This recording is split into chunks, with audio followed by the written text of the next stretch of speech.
তুমি গালে হাত দিয়ে বসে আছো, তোমাকে খুব চিন্তিত মনে হচ্ছে। কি হচ্ছে তোমার, কি হয়েছে? দ্রৌপদী বলে সখা, এই জন্য তোমাকে সবাই বলে রসময়। কেন? তুমি সময় ছাড়া আসো না, তুমি সময় ছাড়া আসো না, তাই তো তোমায় রসময় বলে। হে সখা, আজ যখন এসেছো আমি মনে মনে চিন্তা করেছি, আমি একজন কোনো ব্রাহ্মণ ভোজন করিয়ে তাকে ভোজন দক্ষিণা দিয়ে আমি আমার ব্রত ভঙ্গ করব। ভগবান বললেন, দ্রৌপদী, আমি তো ব্রাহ্মণ নয়, আমি তো গোয়ালার ছেলে, মাঠে ঘাটে গোটানোর করে বেড়াই, তা আমি তো ব্রাহ্মণ নয়। অরদরে দ্রৌপদী বলে, হে সখা, কে বলেছে তুমি ব্রাহ্মণ নয়? তুমি যদি ব্রাহ্মণ না হও, তোমার প্রণাম মন্ত্রে লেখা হয়েছে কেন? নমো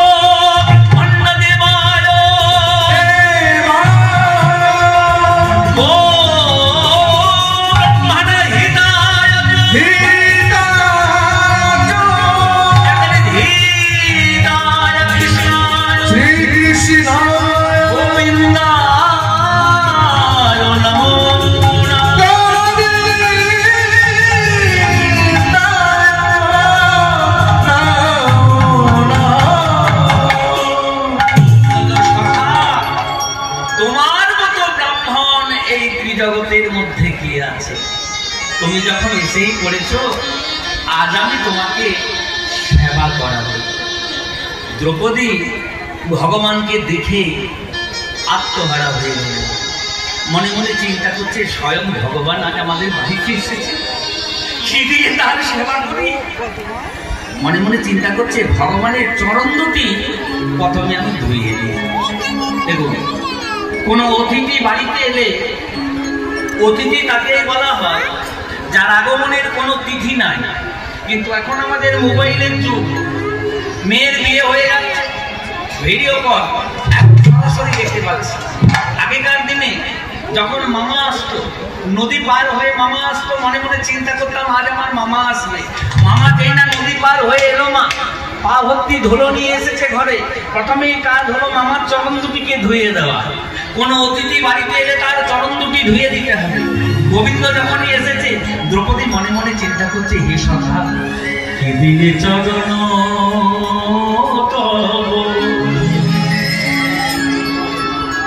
আমি ধোবাবো হলে,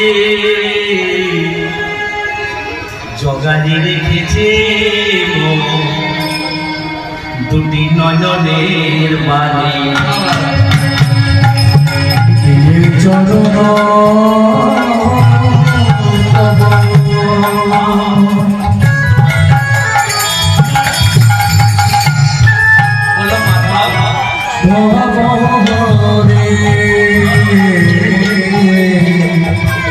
জগাই রেখেছি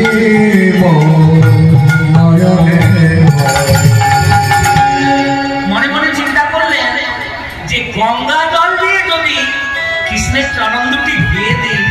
আমার মনে পড়ে গেছে, গঙ্গা জল দিয়ে যদি ধোয়াই চরণ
গঙ্গা তুমি দেখা দাও। ব্রহ্মার মণ্ডল থেকে গঙ্গাকে নীলকে শিব, শিবের জটায় গিয়ে গঙ্গা আশ্রয় নিল। এবারে ভগীরথের আরাধনায় শিবের জটা থেকে গঙ্গা এলো পুরীর পর্বতে। সুমেরু পর্বতে ভেদ করে জঙ্গমণি বসে ধ্যান করছিল। কষাকষি তার ফুল সব চলে গেল। জান চিরে গঙ্গাকে বার করলো, তার নাম হলো তার জাহ্নবী। সেই গঙ্গা বিষ্ণুর চরণ থেকে উদ্ভব হয়ে দ্রৌপদী মনে মনে চিন্তা করছে, হে সখা, গঙ্গা জল দিয়ে যদি আমি ধোয়াই চরণ, জানি তব চরণেতে গঙ্গা মিলন। তাই গৌর হরি হরি গঙ্গা জল দিয়ে যদি ধোয়াই চরণ, জানি তব চরণেতে গঙ্গা মিলন। তাহলে ভগবান কি বললেন কি, দ্রৌপদী বসতে আসন দিলেন। চিন্তা করছে কি আমি আসন দেব, গরুরের পৃষ্ঠ করি যার আসন, তাকে আমি কি আসন দেব। কিমা সরস্তে গরুরাসনায় কিম ভোজনায় কর্তব্য ভোজনায়। কৌস্তব মুনির অলঙ্কার, যার অলঙ্কার, তাকে আমি অলঙ্কার কি দেব। রত্নাকর তব গৃহণী গৃহিণী পদ্মা, স্বয়ং লক্ষ্মী যার স্ত্রী, রত্নাকর সমুদ্রের আকর যার ঘর, তাকে আমি কি রত্ন দেব। দাঁড়িয়ে আছে দ্রৌপদী। ভগবান বলছে, দ্রৌপদী দাও। বলে, হে সখা, আমার তো দেওয়ার মতো কিছুই না। বলে, তাহলে তুমি আমায় ডাকলে কেন, আমি চলে যাচ্ছি। দ্রৌপদী বলছে, হে সখা, মনে পড়ে গেছে যেভাবে তুমি গোপিনীর মন চুরি করেছিলে, আমি তোমার সখী দ্রৌপদী, সেই মন তুমি আমার হরণ করে নাও। তাই দ্রৌপদী বলল কি, গোবিন্দকে মন দিলে। শুধু ভক্তমণ্ডলী, ভক্তিমতী মায়েরা, এই মন যদি গোবিন্দের চরণে দেওয়া হয়, তাহলে গোবিন্দ আমার সেই ভক্তের কাছে বশ হয়ে যায়। নিতাই গৌর হরি বল, হরি বল। কিন্তু আমরা সংসারী মানুষ, আমরা সংসার নিয়ে সবাই ব্যস্ত। গৃহস্থ বিষয়ী মোর কি মোর সাধনে, শ্রীমুখে আজ্ঞা করো প্রভু নিবেদি চরণে। আমরা গৃহস্থ বিষয়ী মানুষ, আমরা কি করে ভগবানের সেবা পাবো। আচ্ছা দেখুন, আজকে একটা ছোট লীলা আমরা সাধন করবো। মা মহাপ্রভু, এই যে মানুষ জীবনের পরিণতিটা কি, আমরা যে টাকা টাকা টাকা, আমার সংসার, আমার ছেলে, আমার মেয়ে, আমার ঘর, এসব করে আমরা যে ব্যস্ত হয়ে আছি, জীবনের শেষ পরিণতি কি। আজকে আমাদের আস্বাদনের বিষয় হলো মহাপ্রভুর সাক্ষী গোপাল দর্শন। তাহলে সেই লীলার মাধ্যমে আমরা তত্ত্বের মাধ্যমে আস্বাদন করব। গৃহের মধ্যে আমরা আছি, গৃহস্থ বিষয়ী মোর কি মোর সাধনে, শ্রীমুখে আজ্ঞা করো প্রভু নিবেদি চরণে। এই সংসারে আমরা ঘর সংসার নিয়ে ব্যস্ত, তাহলে আমরা কি ভগবান তোমার কৃপা পাবো না। গৌর হরি বললেন, পাবে। কৃষ্ণ সেবা, বৈষ্ণব সেবা, নিরন্তর করো কৃষ্ণ নাম সংকীর্তন। প্রথমে লিখলেন কৃষ্ণ সেবা করো। শুধু ভক্তমণ্ডলী, ভক্তিমতী মায়েরা, কৃষ্ণ হতে হয়েছে সবাকার জন্ম। পিতৃ সেবা না করিলে কোথা রহে ধর্ম। জগতের পিতা কৃষ্ণ জেনা ভজে বাপ, পিতৃদোহী পাতকের জন্ম জন্মতা। সবাই সেবা নিয়ে আমরা ব্যস্ত। কেউ কেউ বাবা মায়ের সেবা করছে, কেউ কেউ অন্ধাতুর বিকলাঙ্গের সেবা করছে, কেউ কেউ গাছপালা, ফুল, পশু পাখি এসব সেবা করছে। কিন্তু কোন সেবনীয় বিষয়, কার সেবা করলে আমাদের ভগবানের কৃপা লাভ হবে। আপনি লক্ষ্মী পূজা করছেন, ব্রাহ্মণ ডেকেছেন, ব্রাহ্মণ যখনই হাতে জল নিচ্ছে, মা জল নিয়ে কি বলছে, ওম বিষ্ণু, ওম বিষ্ণু, ওম বিষ্ণু। ओम तद विष्णु परमपद सदा पश्यन्ति सूरय दीविगो चक्षुरागत ओम माधव माधव वाची माधव माधव निधि संति साधव सर्वे सर्व कर्तेषु माधव शुक्लं वदनं धरं विष्णु सोपी वर्णं चतुर्भुजं प्रसन्नं वदनं ध्यायेत् सर्व विघ्न प्रशान्ते ओम श्री विष्णु ओम श्री हरि ओम श्री हरि ओम श्री हरि লক্ষ্মী পুজো করছে গোবিন্দের নাম করছে মানে কৃষ্ণ সেবা ছাড়া কিন্তু আমাদের কোনো আর উপায় নাই কেমন না গাছের গোড়ায় যদি তুমি জল দাও তাহলে গাছের ডাল পাতা ফুল ফলে জল দিতে হবে না কৃষ্ণ চরণে যদি তুমি সেবা করো অন্যান্য দেবদেবী সেবা হয়ে যাবে তাহলে প্রথমে লিখলেন কৃষ্ণ সেবা দ্বিতীয় লিখলেন কৃষ্ণ নাম তুমি নাম করো কেন না এক করতে হবে স্মরণ আর এক করতে হবে নাম শুধু নাম করলেই হবে না লীলাটাকে স্মরণও করতে হবে কেমন স্মরণ করতে হবে না দেখুন মনে মনে স্মরণ করতে হবে আর নামও করতে হবে তাহলে কৃষ্ণ নাম আর বৈষ্ণব সেবা সেবা হলো পরম ধর্ম সেবা কাকে বলে সেবা মানেই হলো ভক্তি আর ভক্তি মানেই হলো সেবা কপালে দিলাম দিলাম ধুতি পরলাম দৌড়াদৌড়ি করলাম ভক্তি হয়ে গেল বলে না ভক্তি তাকেই বলে ভক্তিটি এসেছে ভজ ধাতু থেকে ভজ ধাতুর সঙ্গে শ্রী প্রত্যয় যোগে হয় ভক্তি ভক্তি মানেই সেবা এমন এমন মাস্টার মশাই আছেন আমরা দেখেছি সংসারের কাজকর্ম ছেড়ে দিয়ে ছাত্র ছাত্রীর কল্যাণের কথা চিন্তা করেন ভক্তি করছে সেবা করছে যেসব ডাক্তার রোগীকে মরার ঘর থেকে বাঁচিয়ে তুলছে তারাও সেবা করছে এই যে কঠিন শীতের মধ্যে হিমালয়ে বরফের মধ্যে বন্দুক নিয়ে আমাদের দেশমাকে রক্ষা করছে তারাও সেবা করছে সেবা মানেই হলো ভক্তি আর ভক্তি মানেই হলো সেবা তবে মনে রাখতে হবে কি সেবার মধ্যে যেন কোনো ফাঁকি না থাকে আর সেবার মধ্যে ফাঁকি থাকলে সব গন্ডগোল কেহ সাজে বহু অঙ্গ কেহ সাজে এক অঙ্গ সাজিতে সাজিতে হয় প্রেমের তরঙ্গ তাহলে সেই মহাপ্রভু আমার বললেন কি 24 বছর বয়সে জীবের লাগি আপনি আপনি ধর্ম আপনি শেখা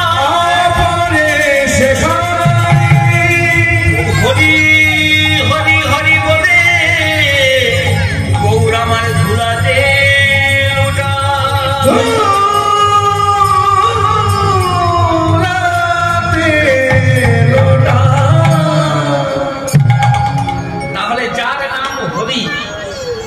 সেই হরি আমার নিজের নাম নিজেই প্রচার করছে চিন্তা করুন নিজের নাম নিজের প্রচার করছে কেন একটা ছোট ছেলে যে ছেলেটা মুখে কথা বলতে পারে না সেই ছেলেটাকে মা যদি কোলে নিয়ে থাকে আর মা যদি বলে বাবা একটু নাচ তো ছেলেটা নাচবে কথাই বলতে পারে না 2.5 বছর বয়স মা কোলে নিয়ে আছে মা বলছে বাবা একটু নাচ হরি নাম হচ্ছে ছেলেটা নাচবে তাহলে ছেলেটাকে নাচাতে হলে করতে হবে কি ছেলেটাকে কোলে নিয়ে আগে মাকে নাচতে হবে মা যত নাচবে ছেলে আমার তত নাচবে নিতাই গৌর হরি হরি হরি হরি তাহলে গৌর হরি চিন্তা করছে আমি যদি জীবকে না দেখাই তাহলে জীব শিক্ষা পাবে না 24 বছর বয়সে প্রভু আমার সন্ন্যাস ধর্ম গ্রহণ করে চলে গেলেন কেশব ভারতীর কাছে দীক্ষা নি তার নাম হলো শ্রী কৃষ্ণ চৈতন্য মহাপ্রভু শ্রী কৃষ্ণ চৈতন্য মহাপ্রভু শ্রী কৃষ্ণ চৈতন্য মহাপ্রভু ফতিমা ঘুম থেকে উঠে দেখছে যেই না গৌর হরি আমার নিমাই ঘরে নেই চিৎকার করে রাখলো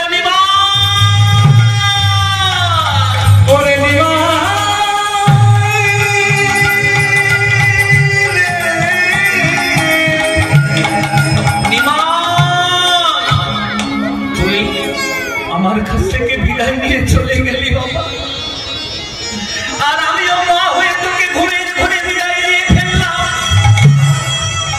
তবে শুনে রাখ এই স্বাদের নবদ্বীপে যখন আমি তোকে কোথাও খুঁজে পেলাম না এ ছাড় প্রাণ আমি আর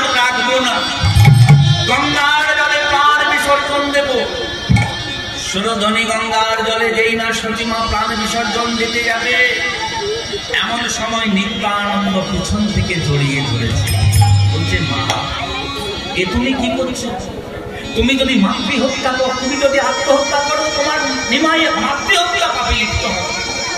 যেখানেই থাক তোমার আমি নিমাইকে, তোমার আমি নিমাইকে তোমার কোলে বসিয়ে আমি হাসি দেখবো মা। সতীমা বলছে ওরে নিমাই একবার ঘর ছেড়ে দিয়ে চলে যায় আর ঘরে ফিরে আসে না। বললো মা তাকে আমি ঘরে আনবো না, শান্তিপুরে আনবো, বাবলা তলায় আনবো। তবে কি জানো মা, কৃষ্ণ কৃষ্ণ বলে কাঁদো মাগো সকলে পাইবে, সকলে পাইবে। কাঁদিলে নিমাই নিমাই বলে নিমাই হারা, তুমি নিমাই হারাবে।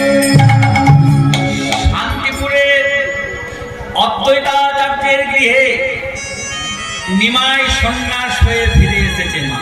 দেখুন নিত্যানন্দ মায়ের কাছে গিয়ে বলছে মা চলো চলো মা, তোমার নিমাইকে আমি ফিরিয়ে নিয়ে এসেছি। যেই না বলেছে নিমাইকে ফিরিয়ে নিয়ে এসেছি, সতীমা ডাকছে বৌমা, হাতটাকে চেপে ধরেছে নিতাই। বলছে মা তুমি বৌমাকে নিয়ে গেও না। নিমাই বলেছে সন্ন্যাসী স্ত্রীর মুখ দর্শন করা। বিষ্ণুপ্রিয়া কাঁদতে কাঁদতে বলছে মা আমি যাব না মা, আমি যাব না। আমি চাই যদি আমার স্বামী পথভ্রষ্ট, আমার স্বামীকে শত শত লোক শত শত ভক্ত দেখতে আসবে, অন্য কারো তো স্বামী নয়, সে তো আমারই স্বামী। আমি হতভাগিনী নই মা, আমি হলাম গরবিনী বিষ্ণুপ্রিয়া। সতীমা এলেন শান্তিপুরে বাবলার তলায় গ্রামে, আর সেখানে এসে নিমাইকে বলছে নিমাই একটু সন্ন্যাস হয়েছি, তবে কাল কলির কুটিল প্রভাব, কোথায় থাকবে জানিস নিমাই? থাকবে নিমাই নীলাচলে, থাকবে নীলাচলে, থাকবে নিমাই নীলাচলে, ওরে থাকবে নিমাই নীলাচলে। নিত্য নতুন লীলাচলে, থাকবে নিমাই নীলাচলে, নিত্য নতুন নীলাচলে, থাকবে নিমাই নীলাচলে। নিত্য নতুন লীলাচলে, থাকবে নিমাই নীলাচলে। নিত্য নতুন নীলাচলে, থাকবে নিমাই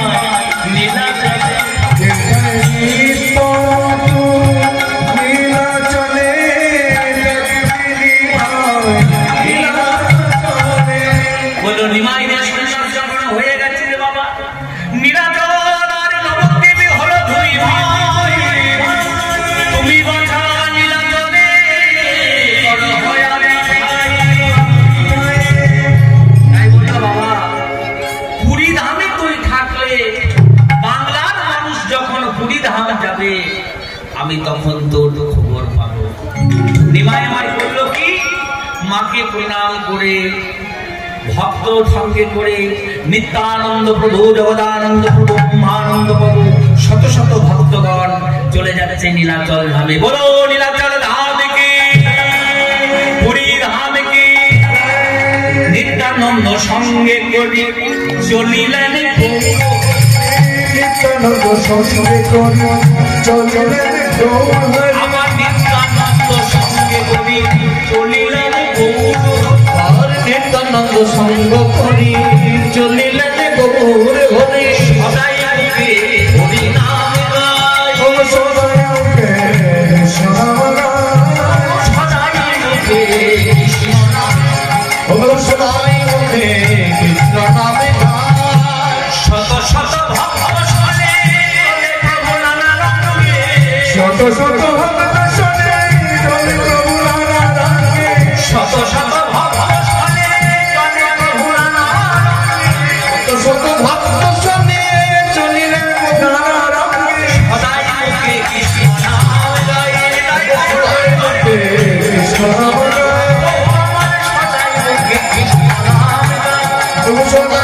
উঠে কৃষ্ণ নাম গান নেচে নেচে চলে প্রভু নেচে নেচে চলে গো নেচে নেচে চলে প্রভু নেচে নেচে চলে গো উঠে দুটি বাহু তুলে নেচে নেচে চলে উঠে দুটি বাহু তুলে নেচে নেচে চলে গো উঠে দুটি বাহু তুলে নেচে নেচে চলে উঠে দুটি বাহু তুলে নেচে নেচে চলে গো। তাই নীলাচল ধামে আসছে মহাপ্রভু মা। দেখুন সঙ্গে আছে কে? নিত্যানন্দ, ব্রহ্মানন্দ, জগদানন্দ। চলিতে